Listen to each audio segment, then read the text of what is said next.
दोस्तों नमस्कार, मैं हूं शैलेंद्र सिंह और आप देख रहे हैं हमारा यूट्यूब चैनल शब्द शब्द शैलेंद्र सिंह।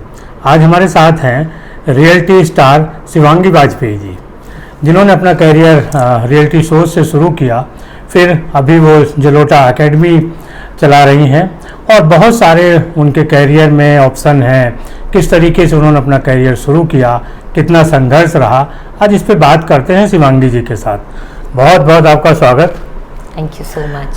क्या शुरुआत कैसी रही? आपने डांस, एक्टिंग, बहुत सारे फॉर्म एक साथ शुरू किए जी। क्या सोचा था सारे करियर एक साथ बनाएंगे?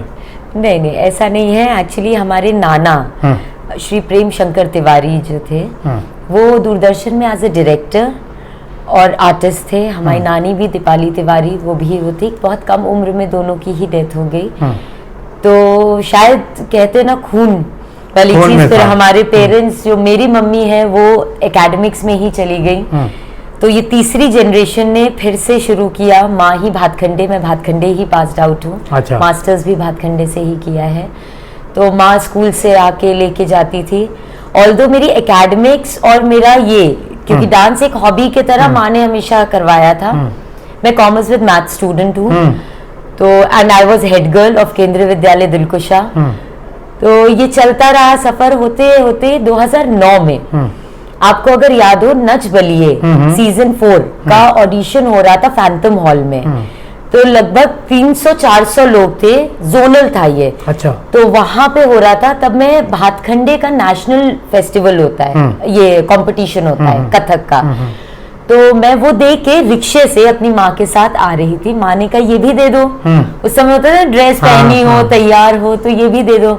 तो मैंने उन 300 में से दे दिया। अच्छा। वहां के बाद सिलेक्शन हुआ था 20 लोगों का नॉर्थ जोन से। हर्षद चोपड़ा एक एक्टर है, बहुत नामी ग्रामी, उनकी बलिए के लिए हो रहा था ये। अच्छा। स्टार प्लस का था। तो 20 लोगों का हो गया। फिर फन रिपब्लिक नया खुला था 2009 में। मेन फिनाले वहां होना था। अच्छा। तो उन दिनों हमारे घर में मतलब एक महाभारत सी छिड़ी। मॉल में नाचेगी? नहीं, ऐसे नहीं हो सकता। तो आधे लोग ये और आधे लोग हाँ वाली चीज पर जो बधा होता है वो होना ही है। मैंने दिया। हम 2 लोग थे जिनका टाई हुआ था और ईश्वर की ब्लेसिंग से मैं जीत गई। अच्छा। 2009 मेरी उम्र 19 साल की थी और वो पहली बार था जब मैं फ्लाइट में बैठने वाली थी, क्योंकि सारा टिकट्स, खर्चा सब कुछ चैनल ने ही प्रोवाइड किया था। तो रातों रात दुनिया बदल गई थी अचानक से। वो head girl, commerce with maths, पीछे छोड़ सब कुछ वो ओके, मतलब अचानक से मैं उड़ गई। तो वहां गई, बहुत अच्छा रहा। एक एपिसोड का था वो। उसके बाद वो एक कॉन्ट्रैक्ट साइन हुआ था। अच्छा। वहां से फिर हमने चक धूम धूम किया, कलर्स पे आता था कथक रॉकर्स के साथ। फिर मेरा डांस का टशन हुआ। अच्छा। जो super mom, DID super mom के बाद था।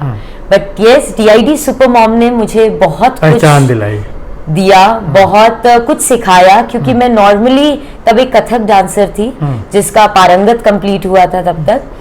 और मुझे बहुत ज्यादा बॉलीवुड आता था, क्योंकि मैं माधुरी दीक्षित फैन हूँ। तो बॉलीवुड आता था। बट वहां जाके मैंने एरियल एक्ट्स किए, हिप हॉप किया।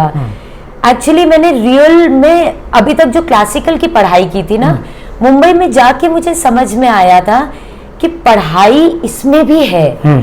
और नृत्य में, संगीत में आगे ना बढ़ पाना और प्रोफेशन ना हो पाना, कि सबसे बड़ी लैकिंग चीज क्या है कि आर्टिस्ट जो लोग बढ़े रहे, मतलब जो पुराने दिग्गज है उन्होंने पढ़ाई की इसीलिए आज नाम है। पर जो अभी न्यू कमर्स आ रहे हैं ना, वो शायद इतना तवज्जो थ्योरी को नहीं दे रहे हैं। इनफैक्ट वेस्टर्न में भी थ्योरी होती है, कोई भी आप डांस फॉर्म ले वहां पे थ्योरी होती है। उस DID ने मेरा बहुत कुछ बदलाव किया। यस, वहां से मैं पूरी तरह से नृत्य में प्रोफेशनल हुई। हाँ। और मैं इस बीच एक चीज और मिस कर बैठी कि मैंने बैचलर्स इन जर्नलिज्म और मास कम्युनिकेशन किया है मॉडर्न से। क्योंकि वही हमेशा पढ़ने लिखने वाली इंसान थी, तो मुझे लिखना था, आवाज उठाना था, चीजें करनी थी, बहुत शौक था। आज मैं शैलेंद्र जी की जगह होती और ये मेरा सपना था।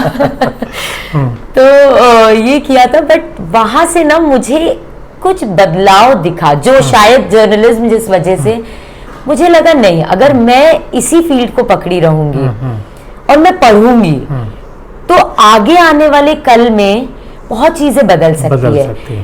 तब मैंने, जहां मैं आज जलोटा एकेडमी भी चला रही हूँ, वहां मैंने प्रॉपरली रक्स डांस एकेडमी से शुरुआत की थी। अच्छा। और मैंने 40 डांसर्स को लखनऊ से, मुंबई रोहन एंड ग्रुप है फर्स्ट हिप हॉप इंटरनेशनली जिन्होंने रिप्रेजेंट इंडिया के लोगों ने किया था हिप हॉप, वो रोहन एंड ग्रुप है फेमस। अच्छा। वहां पे मैंने डिप्लोमा डिग्री के लिए भेजा। और आप विश्वास नहीं मानेंगे, बात है 2014 में, वो 40 बच्चों के पेरेंट्स को मैंने अलग से बैठ के इसकी अहमियत समझाई थी कि पढ़ाई करके आगे बढ़ेगा बच्चा तो जरूर सक्सेस होगी। और देखिए अल्टीमेटली पैसा कमाना, मेरी भी 2 लड़कियां हैं, एक सर्टेन एज के बाद मैं चाहूंगी वो इनकम करे कुछ।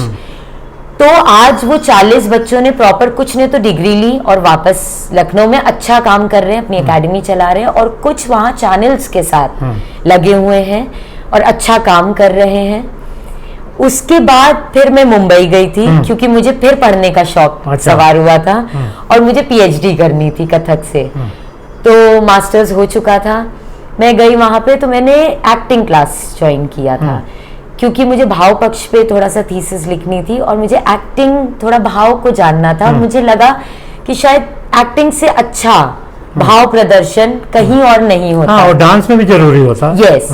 तो उसके थ्रू मुझे सीखना था, मतलब अलग अलग विधाओं से मैं चाह रही थी फिर मैं अपनी थीसिस शुरू करती। तो वहां से I am a certified actor भी, क्रिएटिंग कैरेक्टर्स से बहुत कुछ सीखने को मिला। नवरस की गहराई पता चली कि एग्जैक्टली कैसे, क्या होता है, पिक्चर कैसे बनती है, एक्टर्स कितनी मेहनत करते, जो 3 घंटे, क्योंकि मैंने वहाँ थिएटर काफी किया। थोड़ा उसमें नहीं जाने का शौक भी नहीं था और कुछ सोचा भी नहीं था, बिकॉज मैं ऑलरेडी 2 बच्चों की माँ थी।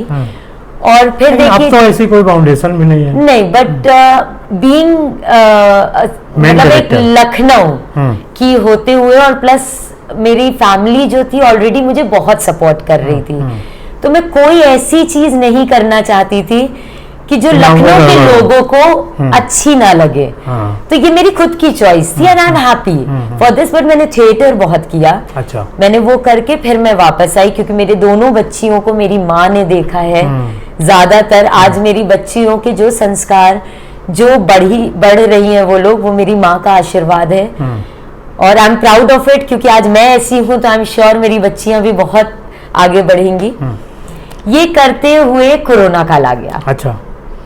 और फिर सब ठप हो गया। फिर तो मैं भागी वहां से कि बच्चे, क्योंकि फीवर सबके हो रहा था, तब तो मन ही नहीं लगा। और फिर अचानक से मुझे लगा, क्योंकि 2009 से 2019 मतलब कभी रात देखती थी मैं, कभी दिन देखती थी, क्योंकि शूट्स मोस्टली मॉर्निंग से लेके 4 बजे तक सुबह चलते थे।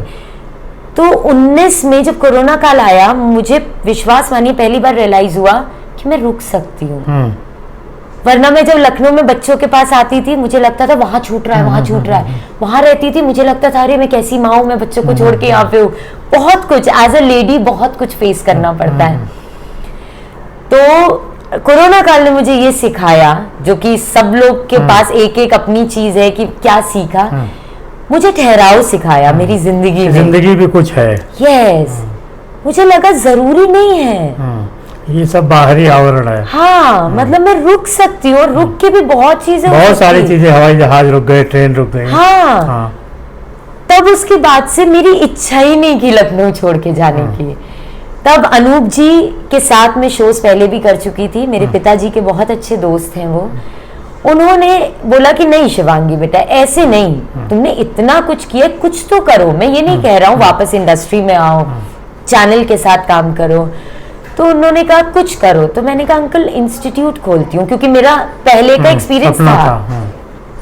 तो मैंने कहा आपने क्यों नहीं खोला अभी तक? तो उन्होंने कहा मुझसे किसी ने पूछा नहीं, मुझे वक्त नहीं मिला।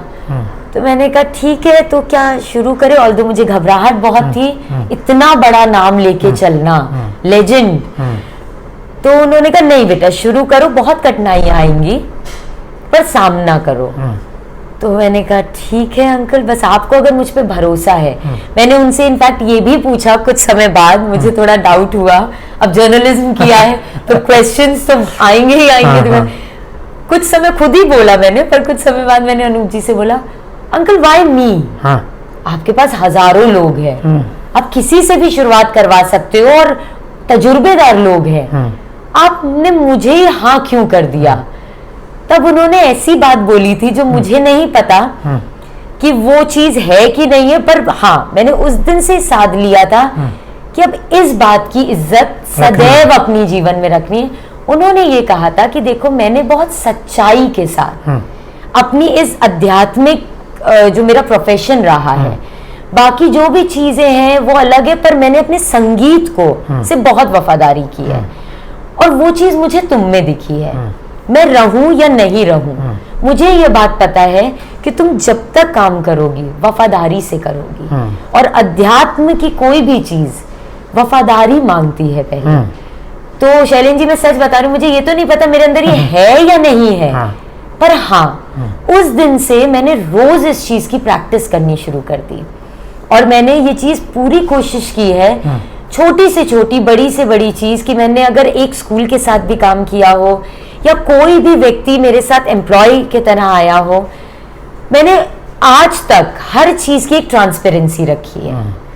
कभी कोई ना बहुत बड़ी चीज है क्योंकि बड़ा नाम लेके चल रही हूँ तो लोग ख्वाहिश सजा के तो आते ही हैं, पर नहीं, आप आज देखेंगे कि एक छोटी सी जगह है जहां मैं रियाज करती थी क्लास 11 से, ना मैंने बढ़ाया। आप आए, आपने कोई बोर्ड नहीं देखा होगा, कुछ नहीं, क्योंकि वो बोर्ड लगाना ही ना, उनकी शक्ल देख के लोग आ जाएंगे और मैं फिर कैसे संभालूंगी, है ना। तो बस ये 1 साल पूरा हो गया आपको? 2 साल जलोटा एकेडमी को पूरा हो गया। अच्छा, क्या क्या सिखाती है यहाँ पे आप? यहाँ पे वोकल होता है, कथक है, इंस्ट्रूमेंट्स में तबला है, गिटार है, हारमोनियम है और हम सारंगी अभी इंट्रोड्यूस करने जा रहे हैं। और जलोटा एकेडमी का सबसे पहला सेंटर भोपाल था जो हम लोग ने खोला था, उसके बाद लखनऊ हुआ है, फिर गुवाहाटी में है, मुंबई थाने अभी हाल में ही शुरू हुआ है और कोलकाता में बहुत जल्दी शुरू होने वाला है। तो आप ही देखती हैं अलग अलग लोग? I am founder of Jalota academy. अच्छा। और हर सिटी में एक डायरेक्टर्स हम असाइन करते हैं, director and owner of that city. अच्छा। तो वो आगे इस चीज को और आपके ही दिशा निर्देशन में आगे चलता है? बस जी, कोशिश करती हूँ जी। कुछ और आपकी हॉबीज हैं? मुझे और बस बच्चों के साथ वक्त बिताना, क्योंकि क्लास 11 से ही मैंने सिखाना शुरू कर दिया था, तो मुझे बहुत शौक है सिखाने का। इनफैक्ट मैंने ये भी सोच के रखा है कि जब मेरी एज हो जाएगी तो मैं वृद्ध आश्रम जाऊंगी। और क्यों? क्योंकि फिर मैं वहां सहेलियां बनाऊंगी और डांस करूंगी, बूढ़े लोगों को सिखाएंगी फिर। तो मैं भी वही होंगी। चलिए, तो और कुछ आप कहना चाहती हैं आज के अवसर पे?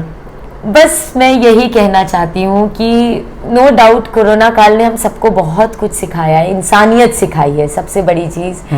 और अब अध्यात्म से जुड़ के मुझे लगता है कि सच्चे बने रहिए, वाकई में विश्वास मानिए, लोग हैं ऐसे और सब हो जाता है। खुद पे भरोसा और सच्चाई के साथ आगे बढ़ेंगे। Nothing is impossible and impossible itself says I am possible. बहुत शुक्रिया, आपने अपने अनुभव शेयर किए, दर्शकों के काम आएंगे। और आप लोगों का भी बहुत शुक्रिया कि आप इतने लंबे समय तक हम लोगों को देखते हैं। थैंक यू, धन्यवाद। Thank you so much.